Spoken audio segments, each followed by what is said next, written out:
Ainda existe esperança? CCJ aprova PEC que limita decisões monocráticas e pedido de vista no judiciário. Será esse, meu irmão, de fato, um fio de esperança? Um sinal que ainda dá para mudar esse jogo? Bom, essa matéria é muito recente, de 4/10/2023, chegou até mim através da dica do nosso irmão Pego. Um abraço forte para ele, não tinha visto mais o nosso irmão Pego. E quero agradecer a todos que mandaram essa e outras dicas. Vocês sabem que o canal é feito pela nossa união. E é o seguinte, a matéria é muito explicativa, essa matéria aqui do Senado Notícias, né? Ela por si só já se explica. Mas o que é que a gente pode ter de esperança com isso aqui? A gente pode de fato ter esperança?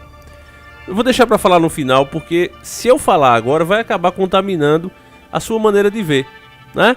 Então, eu nem estou dizendo que é bom, nem estou dizendo que é ruim. Eu quero que você preste atenção, porque a matéria está muito explicativa, né? E a par dos fatos, o que realmente significa, a gente vai explicar direitinho. E aí sim, eu vou dar minha opinião, porque aí você também já sabe dos fatos e pode falar de igual. Porque a grande questão é essa, meus irmãos. Eu não gosto daquele ditado do MBL que ele diz, vamos questionar tudo. Porque para questionar tudo, eu preciso conhecer tudo. E é impossível você dominar todas as áreas, né? Para você questionar alguma coisa, para você ter a sua própria opinião, você precisa conhecer o fato, não é? Senão você não tem como discutir aquela pessoa que está expondo a opinião dela depois de saber do que está acontecendo. A mídia, inclusive, é mestre em fazer esse tipo de manipulação, passando a notícia já dentro do seu ponto de vista. Não deixa você saber realmente o que aconteceu. Por exemplo, agora mesmo, você está vendo aí pessoas, né, que participaram daquela invasão, uma coisa muito errada, né? E estão sendo condenadas a 12, 14 anos de cadeia, 18 anos. Só que a mídia não mostra essas pessoas. Por que a mídia não mostra essas pessoas, a cara delas? Porque aí volta o que a gente já falou em outros vídeos passados. Lembra que a gente mostrou um certo grupo de pessoas dizendo o seguinte: nós vamos criminalizar opiniões contrárias à nossa agenda. Não dá pra me mandar prender o seu Zezinho da padaria, porque se você disser isso, nossa, prender o Zezinho da padaria, então vamos me prender também. Um cara aqui da rua, um cara simples como eu, cidadão comum, prender o Zezinho da padaria prender o Zezinho da padaria. Por quê? Porque ele foi contra isso aí que estão colocando. Mas se taxar ele de criminoso, e se melhor, se não mostrar ele, a mídia não mostrar o rosto dele, aí é melhor ainda. Então coloca, por exemplo, prendemos o fascista da rua tal. Nós nem falamos a profissão dele, nem mostramos ele, só o classificamos, rotulamos ele como a gente queria. E a mídia tá fazendo isso. Olha, o invasor, o cara que atacou a democracia está sendo condenado aqui a 18 a 14 anos. Aí a pessoa diz, não, o cara atacou a democracia, tem que ser preso mesmo. É quando você vai ver como foi esse ataque. Quem foi a pessoa? Aí você vê que não foi nada do que está sendo dito. É totalmente diferente, é outro contexto, né? Então eu não vou fazer isso aqui. Então vamos lá. A Comissão de Constituição e Justiça, CCJ, aprovou nesta quarta-feira, dia 4, proposta de emenda à Constituição que limita decisões monocráticas e pedidos de vistas nos tribunais superiores. A PEC 8/2021, apresentada pelo senador Iovisto Guimarães, isso aqui a gente já sabe que não é corrupto, né? Porque senão ele não ia fazer isso. Embora eu nem conheça, né? Ele é do Podemos do Paraná. Ele recebeu o voto favorável do relator, senador Esperidião Amin, do PP de Santa Catarina, e agora será encaminhada para deliberação no plenário do Senado. Decisão monocrática é aquela proferida por apenas um magistrado, em contraposição à decisão colegiada que é tomada por um conjunto de magistrados. A PEC 8/2021 veda a concessão de decisão monocrática que suspenda a eficácia de lei ou ato normativo com efeito geral ou que suspende atos dos presidentes da República, do Senado Federal, da Câmara dos Deputados ou do Congresso Nacional. E em poucas palavras, meus irmãos, explicando aqui para quem é lá de nós, eu também sou lá de nós, é o seguinte: sabe aquela coisa que é aprovada, passa por todos os trâmites, aí vem um juiz e pá, não é assim mais não, é do jeito que eu quero, tá cancelado isso aí. Eu estou dizendo que é inconstitucional. Eles acabam com essa farra. Quer dizer, essa PEC era para ontem. Isso aí já devia estar para ontem, meu irmão. Já demorou demais para aprovar. Já era para ontem. No caso do pedido formulado durante o recesso do judiciário que implique a suspensão da eficácia de lei ou ato normativo, será permitido conceder decisão monocrática em casos de grave urgência ou risco de dano irreparável, mas o tribunal deverá julgar esse caso em até 30 dias após a retomada dos trabalhos, sob pena de perda da eficácia da decisão. Processos do Supremo Tribunal Federal que peçam a suspensão da tramitação de proposições legislativas ou que possam afetar políticas públicas ou criar despesas para qualquer, podem também ficarem submetidas a essas mesmas regras. A PEC estabelece que quando forem deferidas decisões cautelares, isto é, decisões tomadas por precaução para assegurar determinados efeitos de uma decisão final ou para impedir atos que a prejudiquem, em ações que peçam declaração de inconstitucionalidade de lei ou ato ou questione descumprimento de preceito fundamental. O mérito da ação deve ser julgado em até 6 meses. Depois desse prazo, ele passará a ter prioridade na pauta sobre os demais processos.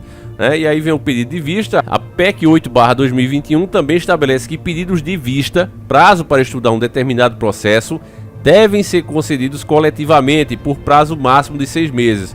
Um segundo prazo poderá vir a ser concedido coletivamente, mas limitado a 3 meses. Após tal prazo, o processo será incluído como prioridade na pauta de julgamentos. Atualmente no Judiciário, cada ministro pode pedir vista individualmente, sem prazo específico, o que possibilita sucessivos pedidos por tempo indeterminado. É um poder sem limite na mão desses caras, né? As mesmas normas, conforme o texto, serão aplicáveis ao controle da constitucionalidade estadual. A PEC 8/2021 resgata o texto aprovado pela CCJ para a PEC 82/2019, também do senador Oriovisto Guimarães. Essa proposta acabou sendo rejeitada pelo plenário do Senado em setembro de 2019, né? O plenário corrupto.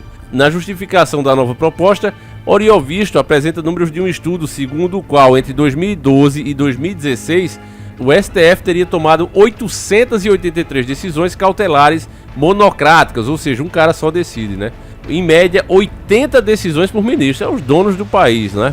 O mesmo estudo indica que o julgamento final dessas decisões levou em média entre 2007 e 2016, 2 anos. Esse grande número de decisões cautelares monocráticas, na visão do autor da PEC, acaba antecipando decisões finais e gerando relações e insegurança jurídica. São enormes os riscos à separação de poderes e ao Estado de Direito provocados pelo ativismo irrefletido, pela postura errática, desconhecedora de limites e, sobretudo, pela atuação atentatória ao princípio da colegialidade, verificado no Supremo Tribunal Federal, afirma o Oriovisto na justificação da proposta.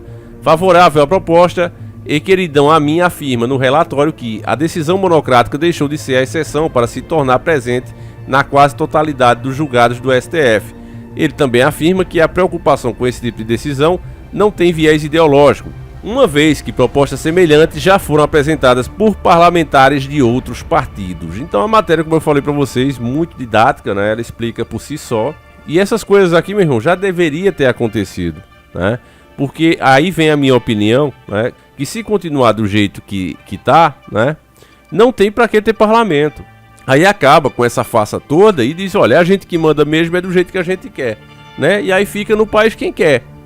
Essa treta ideológica, né, de lado A contra lado B, ela foi que proporcionou tudo isso, né? Você tem uma imprensa vendida, manipuladora de fato, né, que distorce fatos por causa das suas próprias causas, e um povo que não entende, que se preocupa muito mais com uma partida de futebol, briga por isso inclusive, e que deixa essas coisas de lado, porque a grande maioria é assim, meus irmãos.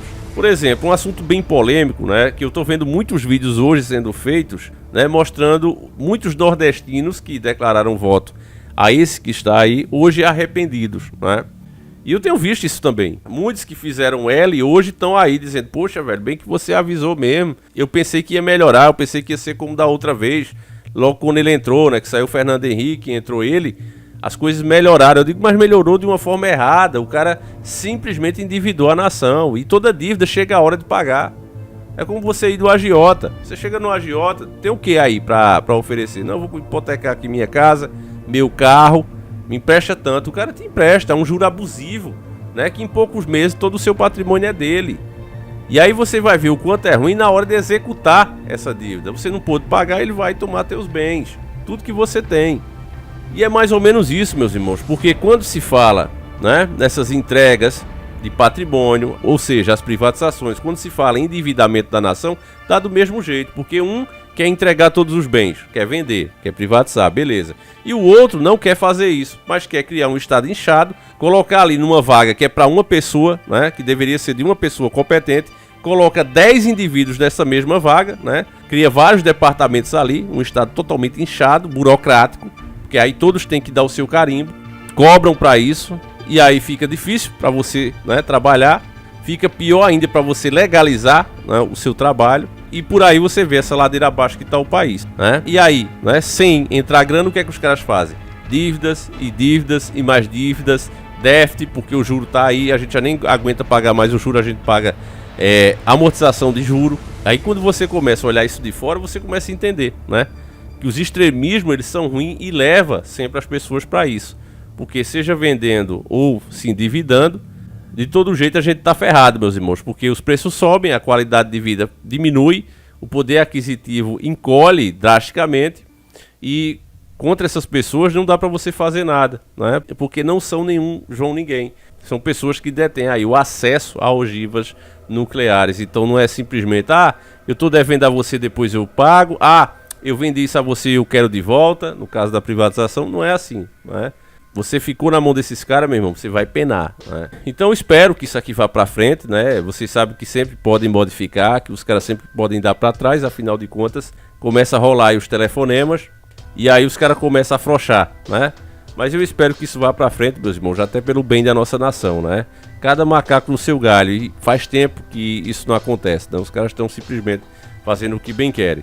Esse é um tema difícil de falar aqui no YouTube, o YouTube não quer esse tipo de vídeo. Eu tenho visto até outros youtubers aqui, conhecidos, famosos, com mais de milhões de inscritos, e eu fico olhando as views, né? Aí o cara tem lá 300 mil views por vídeo. Ele fala desse assunto, aí bate 100 mil, 150, quer dizer... Isso aí era outra coisa também, né, para ser debatida, que qual é o critério, né? O critério não é igual para todo mundo. Você ter comentários, você ter relevância no seu conteúdo, não é isso que era para ser? Não, agora não é mais. Se você estiver falando de certos assuntos, eu te escondo, né? Eu não deixo chegar às pessoas esse conteúdo, então fica difícil, né? Então é isso, meus irmãos. Eu vou agradecendo a você que me acompanhou aqui. Já deixa aquele abraço forte, deixa seu like, tá certo, para ajudar o canal. Fiquem com Deus e fui!